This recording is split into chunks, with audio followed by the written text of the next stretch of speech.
Executive का role नहीं होना चाहिए, जो प्रधानमंत्री मंत्री इनका रोल नहीं होना चाहिए। जजों को जज अपॉइंट करना चाहिए। और आज भी हमारे देश को छोड़ के किसी भी देश में जज को जज अपॉइंट नहीं करता है। कुछ जगह जैसे हमने ये बनाया था अभी NJAC, national judicial appointment commission, उस तरह का सिस्टम जैसे आपका लंदन में भी डेवलप हो गया, उसके बाद कई जगह है वो। और उसमें जो अपॉइंटमेंट करने वाले होते हैं उसमें आम आदमी भी होता है। हमारे लोग ये कहते हैं कि भाई वो एक्सपर्ट होना चाहिए, लेकिन उसमें जो लंदन की जो कमेटी है, कमीशन है, उसमें आम लिटिगेंट भी उसका मेंबर होता है और वो ये डिसाइड करता है कि जज कौन होना चाहिए। जो हमारा NJAC का इशू हुआ उसमें उन्होंने कहा एक शेड्यूल कास्ट को होना था, शेड्यूल ट्राइब को, मतलब 2 वैकेंसी ऐसी थी जिसमें SC, ST, OBC, माइनॉरिटी और विमेन, उन 2 मेंबर में से एक मेंबर इनमें से होना था।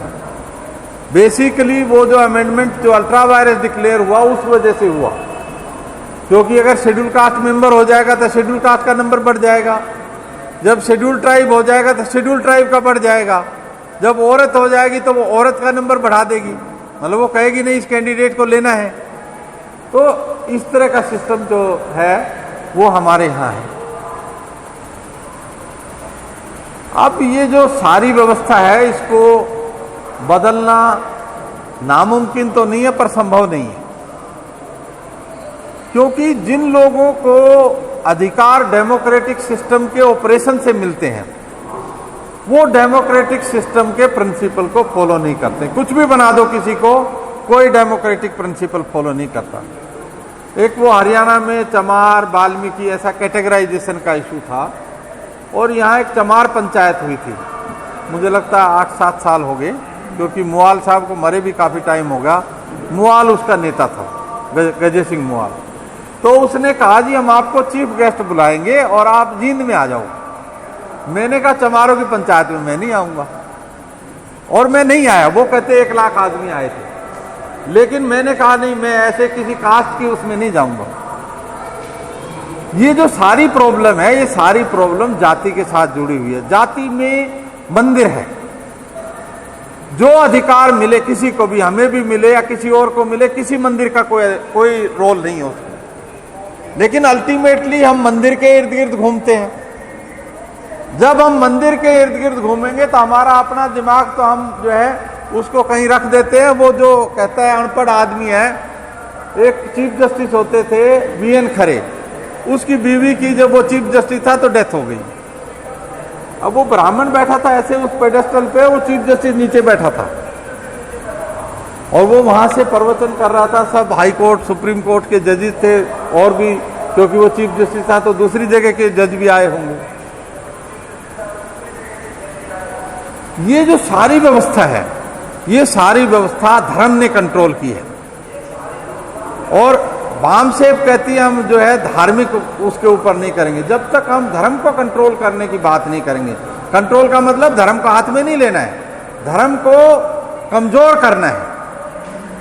अगर धर्म मजबूत रहेगा तो हमें अधिकार नहीं मिल सकते, क्योंकि जो हमारे अधिकार डिनाई करने का जो मेन जो सिस्टम है वो धर्म के पास है, और धर्म हमें अधिकार नहीं देना चाहता। धर्म ही कहता है भाई ये तुच्छ आदमी है, अगर आप PhD भी कर लो तो आपको बिल्कुल पढ़ा लिखा भी नहीं मानते।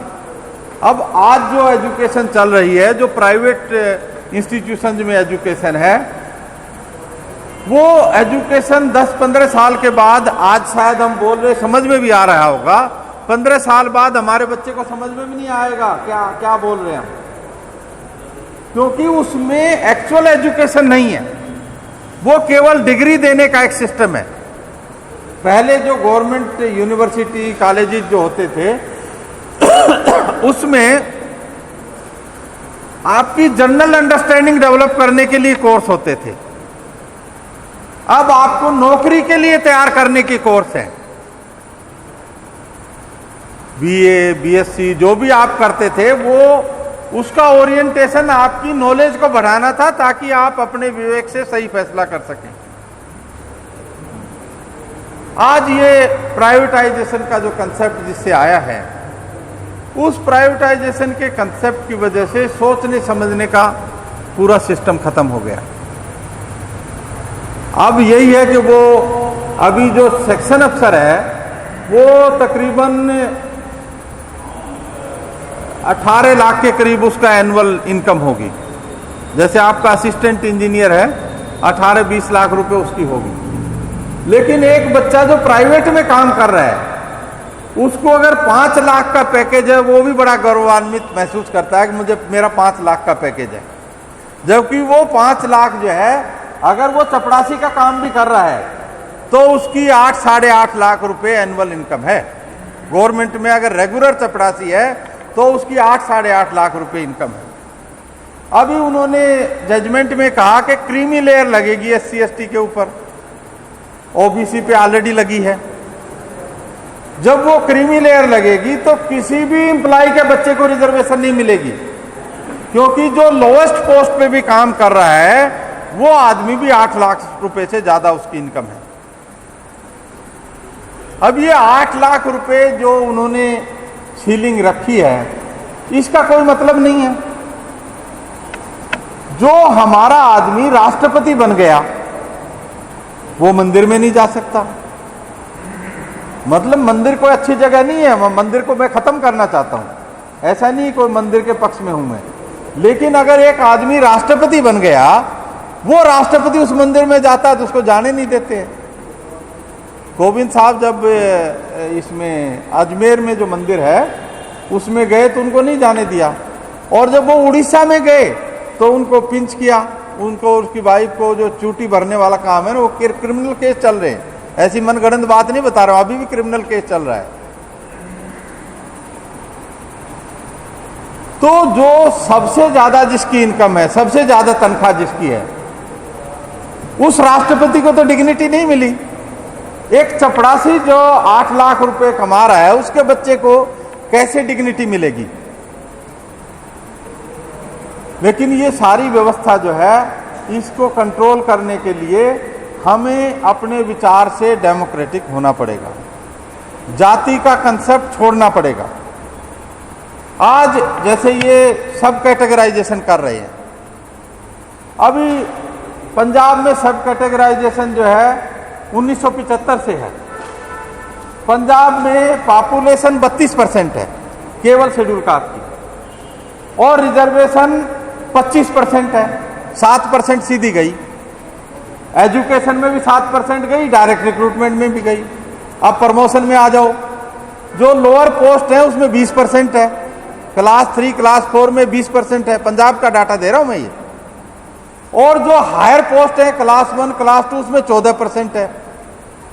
मतलब 18% जो है उनका क्लास 1 क्लास 2 में कम हो गया, और क्लास 3 क्लास 4 में आपका 12% कम हो गया, और डायरेक्ट रिक्रूटमेंट और एजुकेशन वगैरह में 7% कम हो गया। ये क्यों हो रहा है? क्योंकि उन्होंने 1975 से वहां कैटेगराइजेशन लगाया है। ये कल को हरियाणा में भी होगा, ये कोई अजीब चीज नहीं है। जब आप लड़ोगे तो आपके अधिकार खत्म होंगे। जो उन्होंने इतनी जातियां बना के हमें संगठित होने से रोका, वो इसीलिए रोका कि ताकि हम अपने अधिकार के लिए ना लड़ पाएं। आज बहुत बड़े पैमाने पे मंदिर हैं, वो मंदिर केवल जाति उपजाति की भावना ही पैदा कर रहे हैं।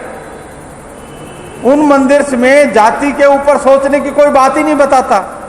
अरे बाबा साहब डॉक्टर अंबेडकर तो महार था, तो हरियाणा के चमार को क्यों रिस्पेक्ट करना चाहिए उसको? मतलब मैं केवल कह नहीं रहा हूं, ऐसा भी एजुकेशन चल रही है। जो मुंडा था, वो जो ट्राइबल एरिया है, उसमें कहते डॉक्टर अंबेडकर ने काम नहीं किया, मुंडा ने काम किया। मुंडा पढ़ा लिखा आदमी था और काफी टाइम MP रहा, उसका नाम पूरा मैं अभी जयपाल मुंडा। तो वहां ये चल रहा है कि भाई ट्राइबल जो है उसको शेड्यूल, ये डॉक्टर अंबेडकर नहीं मानना चाहिए। दूसरी जातियों में भी ये चल रहा है। पर वो बाबा, वो भगवान जिसको मान रहे हो, उस भगवान ने अधिकार क्या दिया आपको? आज जो नौकरी मिल रही है, आज मैं वकील हूं, मैं वकील इसलिए नहीं हूं कि मैं किसी पर्टिकुलर कास्ट का आदमी हूं। मैं वकील इसलिए हूं कि मैं पढ़ा, पढ़ने का अधिकार भी बाबा साहब डॉक्टर अंबेडकर ने दिया। नहीं, अगर बाबा साहब डॉक्टर अंबेडकर संविधान सभा में नहीं होते तो हमें कोई अधिकार मिलने वाले नहीं थे। जिस एरिया ने बाबा साहब डॉक्टर अंबेडकर को चुन के भेजा, जोगेंद्र नाथ मंडल वहां के हमारे नेता थे, और जोगेंद्र नाथ मंडल नमो सुधराय कम्युनिटी से आते थे। जब कांग्रेस ने डॉक्टर अंबेडकर को महाराष्ट्र से चुनाव हरा दिया, उस समय बॉम्बे होता था, तो मंडल साहब ने कहा कि बाबा साहब आप इधर आ जाओ, हम आपको यहां से जिताएंगे। तो ये बात सरप्राइज कि आप जिता सकते हो, ये नहीं, आप नहीं जिता पाओगे। वो कई दिन तक इसी चर्चा में रहे कि मैं वो जिता पाएगा कि नहीं जिता पाएगा, बट अल्टीमेटली उसने कहा आप सब कुछ छोड़ के आप इधर आ जाओ, हम जिताएंगे। और बाबा साहब को 4 वोट चाहिए थे, उसने 6 वोट अरेंज किए, सारे शेड्यूल कास्टों के थे, किसी और का वोट नहीं था। लेकिन फिर भी उन्होंने मुस्लिम लीग से अलायंस किया, क्योंकि वो सारे आदमी कांग्रेस के थे। अगर मुस्लिम लीग से अलायंस नहीं होता तो डॉक्टर अंबेडकर को वोट नहीं पड़ता। आज जब हम चर्चा होती है तो मैं ऐसा देखता हूं कि वो मुस्लिम से भी हम एफिलिएट नहीं करना चाहते। हमारे जो अधिकार मिले, या तो जोगेंद्र नाथ मंडल उसके लिए रिस्पॉन्सिबल है, या मुस्लिम रिस्पॉन्सिबल है क्योंकि उन्होंने उसका समर्थन किया। अगर डॉक्टर अंबेडकर मान लो संविधान सभा का सदस्य नहीं बनता तो क्या बन जाता? Constitutional adviser. अगर बड़ी से बड़ी पोस्ट होती तो कॉन्स्टिट्यूशनल एडवाइजर बनता, लेकिन उसका कोई अधिकार नहीं होता। इसलिए आज भी जो एमएलए एमपी जीत जाता है उसका अधिकार ज्यादा है, कितना ही पढ़ा लिखा उसका कोई अधिकार नहीं है। ये जो सारी व्यवस्था है इसको हम कंट्रोल कर सकते हैं, उसके बारे में चर्चा कर सकते हैं। हमारे जो सामाजिक जो सिस्टम है उसमें बुराइयां बहुत बड़े पैमाने पे घर कर गई हैं, वो बढ़ रही हैं। ये उपजाति का जो कंसेप्ट है, दी ग्रेट चमार, भाई अगर चमार ग्रेट है तो जाट भी ग्रेट है, राजपूत भी ग्रेट है, वाल्मीकि भी ग्रेट है। ग्रेट क्या होता है? कोई भी जाति उपजाति ग्रेट नहीं हो सकती। ये केवल उस जाति को दूसरी जाति से लड़ाने का आसान तरीका है। अब उसने यहां के हरियाणा के चुनाव में ये प्रूव कर दिया कि वो किसका आदमी है। बहुत सारे लोग वो हर चीज पे बोलता है, हम इतना बोलते हैं, हमारा तो किसी जनरल मीडिया में जो मास मीडिया उसमें कुछ भी नहीं आता। भाई उसका कैसे आ रहा है? और उसको अंडरस्टैंडिंग भी नहीं है। उसका जो गांव है उसके साथ में एक गांव है दूधली, उसका मर्डर केस आज भी हमारे पास है। तो वो लड़का जो उसका था, जो हमारा क्लाइंट है, वो आया था, हमने पूछा भाई ये इसका गांव, बोला जी हमारे यहाँ से 3 किलोमीटर है। तो मैंने कहा भाई क्या डिस्प्यूट क्या है? बोला जी डिस्प्यूट कुछ नहीं है, इन्होंने ग्रेट चमार का बोर्ड लगा दिया, उन्होंने बोर्ड फेंक दिया, बस इतना ही डिस्प्यूट है और कोई डिस्प्यूट नहीं है। तो 2012 में जो चुनाव हुआ, उस चुनाव में वोट पड़ चुके थे। इस बीच में ये सारा कार्रवाई हुई है, और वोट पड़ने के बाद काउंटिंग होनी बाकी थी। वो लड़का कह रहा था कि जो ठाकुर है उनका, वो उस गांव में ठाकुर हैं, ठाकुरों ने हमारे बड़े बुजुर्गों के पैर भी पकड़े कि भाई समझाओ, ऐसे आपस में झगड़ा करना ठीक नहीं है, ये है वो है। अल्टीमेटली वो समझौता नहीं हुआ। 4-5 दिन बाद रिजल्ट आया और बीजेपी जीत गई, नहीं ये समाजवादी जीत गई। फिर उन्होंने उसको पीटा, जो बड़े बुजुर्ग जो मान नहीं रहे थे, फिर उनको सबको पीटा, कई बार पीटा उन्होंने। तो ये बिना हुई जो प्रॉब्लम्स है उसको क्रिएट करना, केवल कास्ट ग्लोरिफिकेशन के लिए कोई भी जाति, इवन ब्राह्मण भी ग्रेट नहीं हो सकता। ब्राह्मण तो ग्रेटेस्ट है ना हमारे सिस्टम में, ब्राह्मण भी ग्रेट नहीं हो सकता। क्योंकि ये सारा जो सिस्टम है ये ह्यूमन साइकोलॉजी के ऊपर डिपेंड करता है। अगर हम अपनी सोच को ऐसा डेवलप नहीं करेंगे कि हम आपस में दूसरे आदमी का रिस्पेक्ट करें, तो कुछ भी होने वाला नहीं है। और इसमें से हमें कम से कम जो सोशली डिप्राइव्ड लोग हैं उनको कोई बेनिफिट नहीं हो सकता। क्यों डिप्राइवेशन है? ये सामाजिक मापदंड क्यों डेवलप किए जिसकी वजह से हमें डिप्राइवेशन हो रहा है? ये केवल इसीलिए किए कि वो अपना वर्चस्व कायम करना चाहते थे। और ये ग्रेटनेस का जो नया भूत जो सवार हो गया है, ये भी वो अपना ग्रेटनेस रिवाइव करने के लिए उन्होंने उनको डेप्यूट किया है। मायावती जो एक चुनाव में एक सीट यूपी में नहीं जीत पाती है, जब वो एमपी का चुनाव होता तो प्रधानमंत्री बनने लग जाती है, और जब एमएलए का होता तो मुख्यमंत्री बनने लग जाती है। कैसे मूर्ख लोग हैं। कोई भी चुनाव में जीत हार जो है उसका फार्मूला होता है। अगर 5-6 डोमिनेंट कास्ट या 10-15 कास्ट ज्वाइन नहीं करेंगी तो कोई चुनाव नहीं जीत सकता। उसने वो जो कास्ट उसके साथ लगी थी उन सबको जूते मार के निकाल दिया, तो अब इसलिए वो चुनाव नहीं जीत रही। कोई अजीब चीज नहीं है। लेकिन जो वो उसका प्रचार कर रहे हैं उनको समझ में नहीं आ रहा कि भाई वो तो अपना पहले ही रास्ता बंद कर चुकी, तुम्हारे लिए कोई चांस नहीं है। ऐसा नहीं है कि भाई वो एक पर्टिकुलर तरह के लोग हैं, फिर पैसा बीजेपी भी देती है, पैसा वो खुद भी कमाती है, तो उनके पास पैसा भी ज्यादा है। वो People's Party of India Democratic जो है उसको कोई पैसा नहीं देता, अभी भी बीएसपी को पैसा दे रहे हैं। जबकि अगर चलेगी तो पीपीआई ही चलेगी, वो नहीं चल सकती, क्योंकि एक बार जो कंडेम डिक्लेयर हो जाता है वो दोबारा नहीं चलता।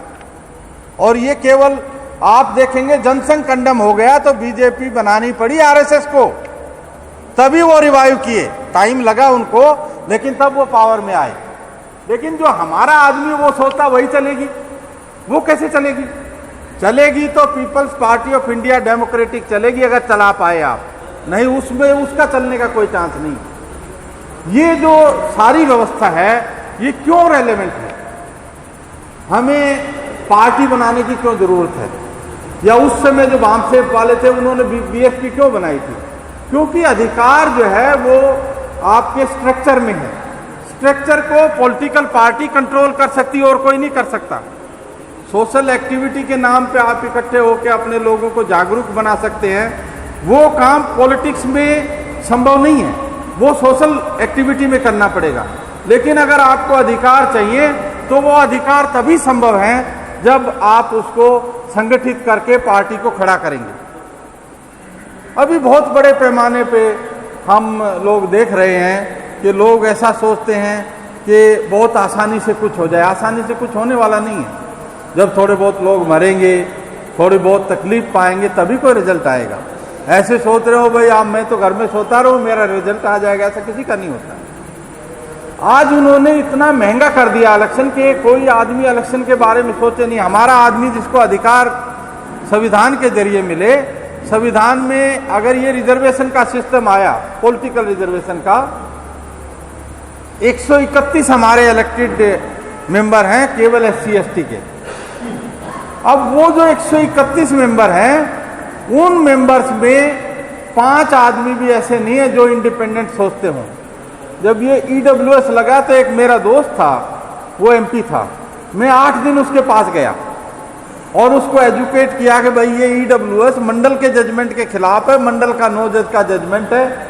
तो वो कहने लगा, जब तक चर्चा में तो 2 ही दिन में पास हो गया ना, ये पहले जब ये था कि भाई ये होने वाला है, तो वो कहने लगा, पूरा सहमत हो गया। 7वें दिन उसने बोला, यार डॉक्टर बात ये है कि चुनाव है और मैं ये करूंगा तो मेरे को टिकट नहीं देंगे।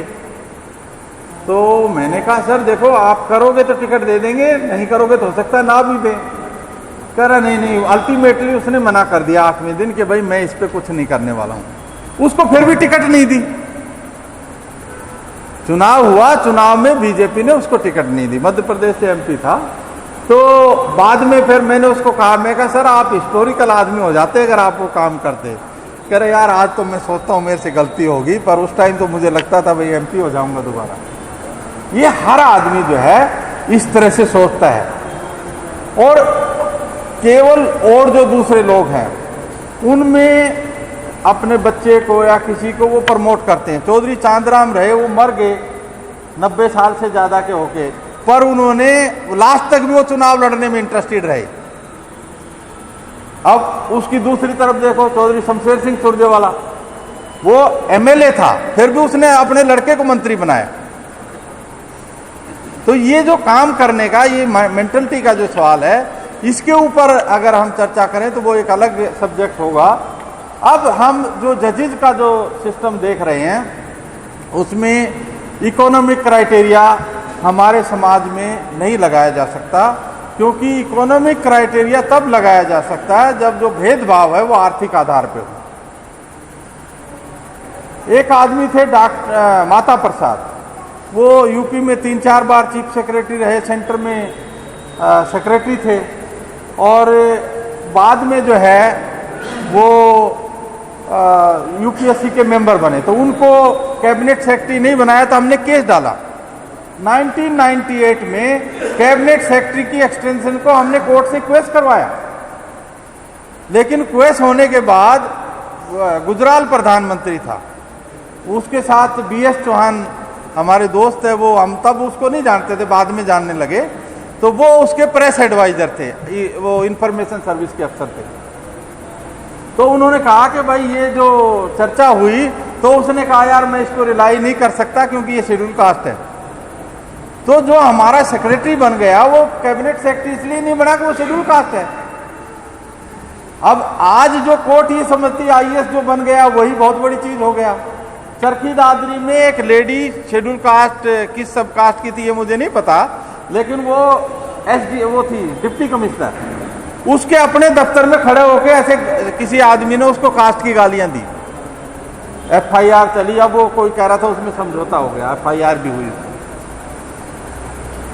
तो ये जो पूरी सोच है, खत्म कर देती, पूरी जो सोच है, ये पूरी सोच जो है, हम लोग उपजाति और जाति का कंसेप्ट जब तक नहीं छोड़ेंगे तब तक कोई सुधार होने वाला नहीं है।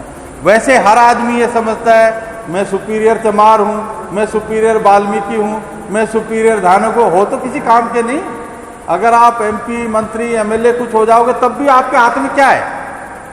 अभी मोदी जी की सरकार में जो कैबिनेट मिनिस्टर्स हैं, सिंह साहब ने बताया भी कि उनके हाथ में भी कुछ नहीं है, सब कुछ बन के आता है। वो प्राइवेट कॉन्ट्रैक्ट पे आदमी है, वो कहते हैं ये दस्तखत कर दो, जो उस पर दस्तखत करता वो मंत्री है।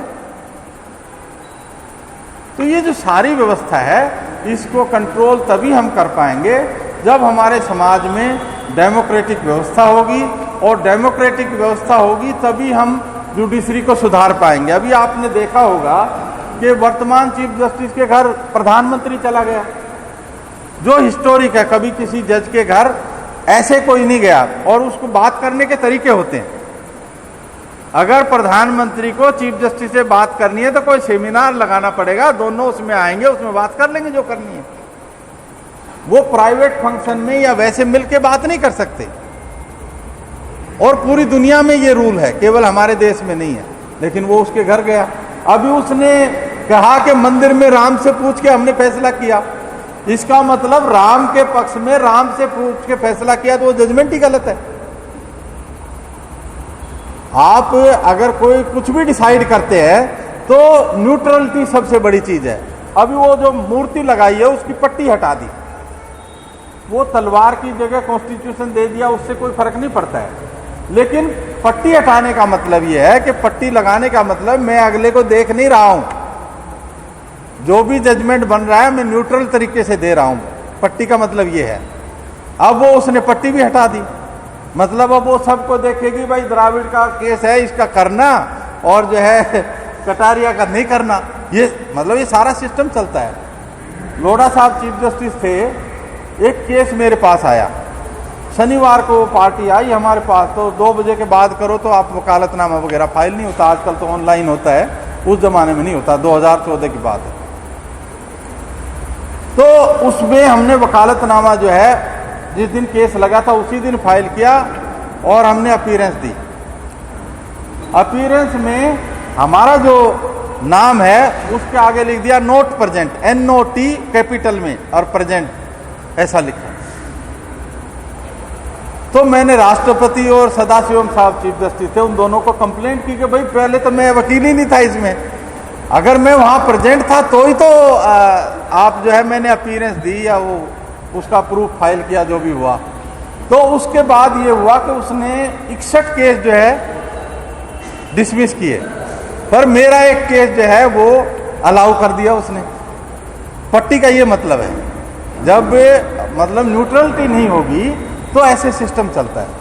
तो ये सारी जो व्यवस्था है इसको सुधार करने के लिए हमें जो है जाति व्यवस्था का जो सिस्टम है इससे ऊपर उठना पड़ेगा। और ये जो रिप्रेजेंटेशन है हमारा वो तब तक नहीं सुधर सकता जब तक डेमोक्रेटिक तरीके से हम अपनी आवाज़ को डेमोक्रेटिक इंस्टीट्यूशंस में नहीं पहुंचा पाते। अभी आप देखेंगे बहुत सारे इंसिडेंट्स हैं इस प्रेजेंट गवर्नमेंट के या दूसरी गवर्नमेंट के, जिसकी सरकार बन जाती है वो कोर्ट उसके हिसाब से काम करने लग जाती है। तो इसलिए आप अपनी सरकार बनाओ, और कोर्ट के ऊपर कंट्रोल करना कोई बड़ा काम नहीं है।